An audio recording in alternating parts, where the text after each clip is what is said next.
Good evening, ladies and gentlemen. We're playing Alone in the Dark 2 because it's fucking old and it helped establish survival horror. And if you want to know what I think of it right now, it's a cool old artifact to enjoy, but goddamn is it a giant piece of shit.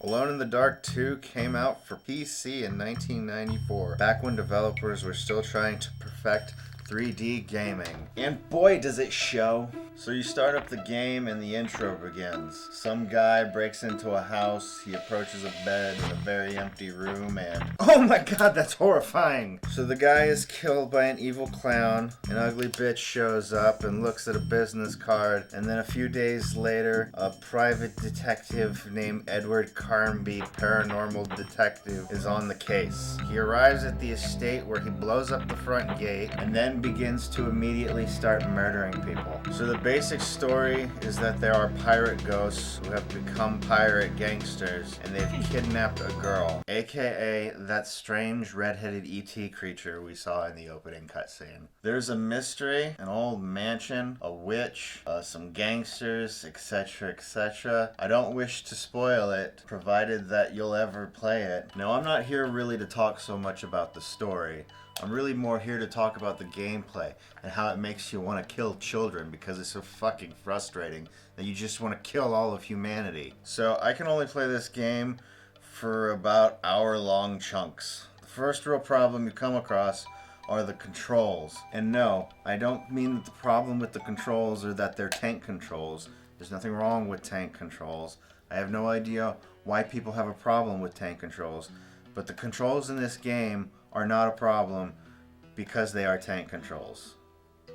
Now that that's out of the way. Problem with the controls are that they are fucking weird and stiff. When you try to turn in place, the character takes a step and then pauses, and then quickly begins turning. The fighting is also very strange. You have melee attacks where you hold R1 and then press a directional button to either punch or headbutt. Headbutt essentially means killing someone with your face. In this game, you get a few melee weapons, which are worthless, and a small arsenal of firearms, which are nearly impossible to aim. So I recommend shooting everything at point blank range, and if possible, right in the face or groin. That's also my life advice to anyone who needs life advice. Your enemies, however, unlike yourself, have very good aim, and if there are more than one, be prepared to die. And every time you die, you'll get this little cutscene of yourself being thrown off a cliff, or in the later stages of the game, being hung upside down on a pirate ship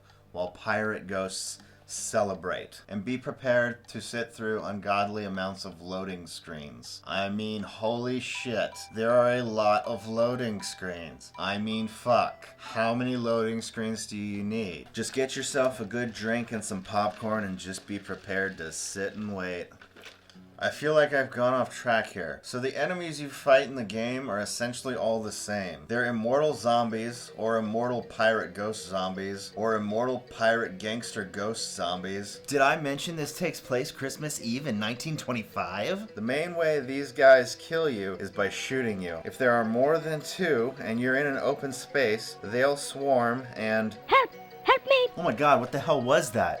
For a moment there, I thought that was your mom. I feel like I'm forgetting something. Before I continue on, let me address some other things rather quickly. The graphics are old, but I like them. I like them. In the same way that some people like to watch low-budget movies from the 70s and 80s. I also like that it takes place during Christmas in the 1920s. I like the music, which for some reason starts and stops and restarts for no reason. I don't know if that's because the game is poorly programmed, or if it's because I bought my copy off of eBay and it's horribly scratched despite the fact that the person selling it said that it was in good condition. Another horrendous problem with this game is that nothing is self-explanatory and you'll spend much of your time wondering where to go and what to do. I think the developers realized that this game was confusing because with every copy that was sold, it came with a little card that had a phone number on it, an amount of prepaid money on said card to allow you to pay for hints on how to get through the game.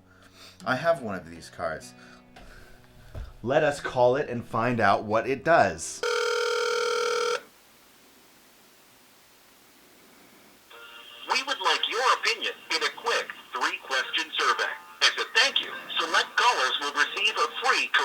cruise for 2 for helping us. Oh well, I guess we'll just have to use the internet to find out what the hell we're supposed to do in this game. Let's do that.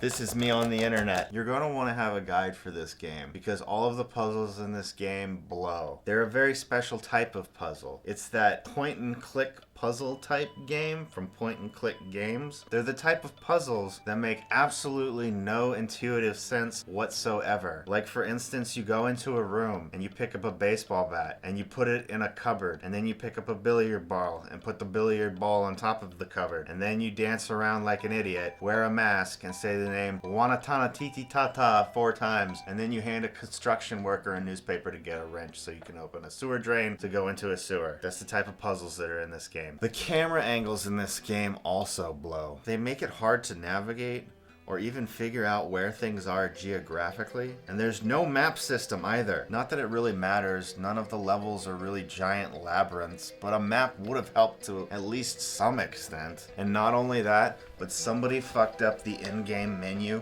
really, really bad. You have to always choose an action just to leave the in-game menu, which generally means re-equipping your weapon or choosing to fight, which really just means to equip your hands. And remember in Resident Evil, when if all you wanted to do was to move an object, you just walked up to it and you could push it by walking into it? Well, that doesn't happen in this game. It's just, in this game, you have to go into the menu and you have to choose to push, which means that when you hold R1... So, I could really sit here and talk about how bad the gameplay and the controls in this game actually are, but I would like to be happy in life, so I'm only going to say 2 more things. I'm going to wrap this shit up. 1. The cutscenes are crap. They're either CGI first-person POVs or they're stills of images with voiceover laid on top. The voiceover sucks. 2, you do get to play as the little girl, i.e. that monstrously ugly thing we saw in the opening cutscene. And her stages are just stealth stages. If you get caught, it's a game over. She has no attacks except for these stupid Home Alone style things, like dropping ice on a floor or some shit like that. And the last thing I want to say about this game is fuck this game. Thanks for watching. Hey, if you like this video, please subscribe, and if you do subscribe, please click the bell for notifications. If you would like to help me make other cool things, please give to my Patreon, which you can find under Would You Kindly Productions. And if you like horror and other horror things, please check out my other channel, Dreams of Strange Cities. Links in the description. I think the developers knew and understand. I think that the developers understood that this was a confusing game because I think the developers knew that this was a confusing game because the developers.